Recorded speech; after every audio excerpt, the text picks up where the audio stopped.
Leonardo da Vinci, ou Léonard de Vinci, était un génie qui vécut durant la fin des années 1400. Il naît le 15 avril 1452 à Vinci, petite ville de Toscane, proche de Florence. Il était un peintre, inventeur, ingénieur, scientifique, humaniste et philosophe.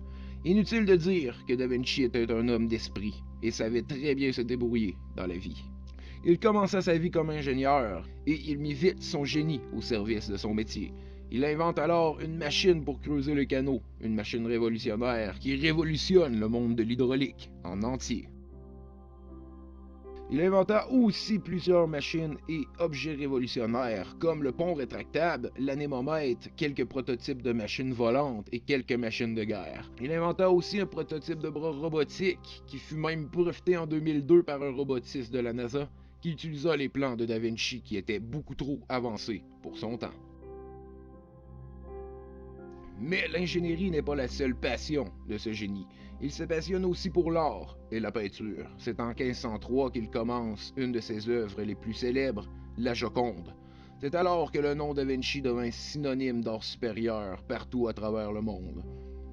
Bien qu'il n'en était pas sa première peinture, la Joconde se démarque de par les nombreux mystères l'entourant. La fine précision de nombreux détails qui semblent pour plusieurs être trop réalistes pour avoir été faits à la main. Pour plusieurs, le sourire énigmatique de la Joconde est un mystère à lui seul. Il apparaît suspendu quand on le fixe directement, presque sur le point de disparaître, pour ensuite réapparaître par la vision périphérique, lorsque la vue se porte sur d'autres parties du visage, comme les yeux. Le regard de la Joconde soulève aussi quelques questions. Léonard de Vinci a supposément longtemps étudié l'anatomie de l'œil et la perception visuelle pour créer volontairement une confusion entre la vision périphérique, sensible aux ondes sombres, et la vision centrale, sensible aux détails. En accentuant la bouche et le sourire par le renforcement des ombres sur les pommettes et les mâchoires, le sourire ne devient visible que lorsque la vision périphérique se fixe hors de la région de la bouche. Une caractéristique incroyable, pensée par un génie hors pair.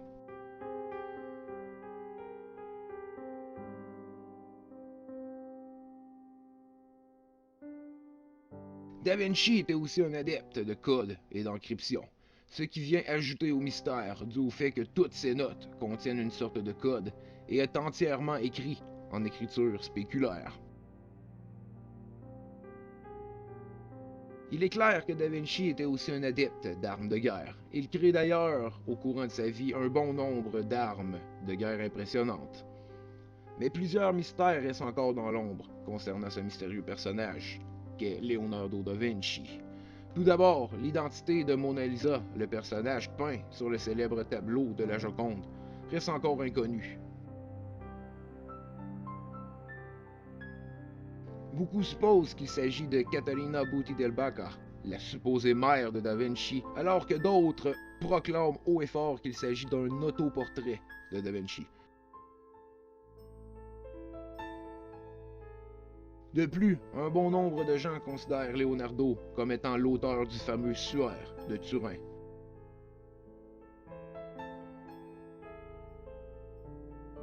Le suaire de Turin est un drap qui porterait, selon plusieurs, les traces du corps du Christ.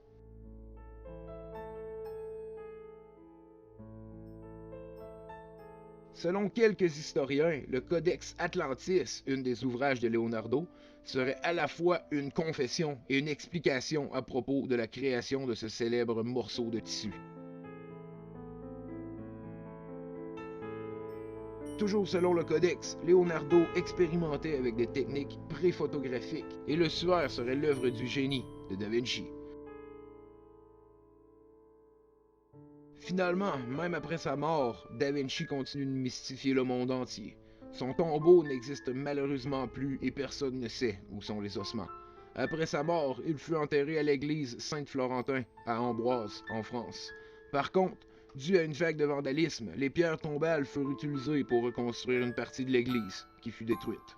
Les ossements furent ensuite déplacés dû au temps et à l'érosion. Les enfants des environs jouaient supposément avec les ossements divers du cimetière avant qu'un jardinier ne décide de les enterrer dans une fosse commune. le mystère perdure encore et s'épaissit à mesure que les années passent. Certains esprits sont tellement supérieurs qu'il peut être difficile pour le commun des mortels de concevoir certains de leurs plans. Mystère après mystère, le doute s'installe dans l'esprit de plusieurs. Une énigme parfaite pour certains penseurs et philosophes.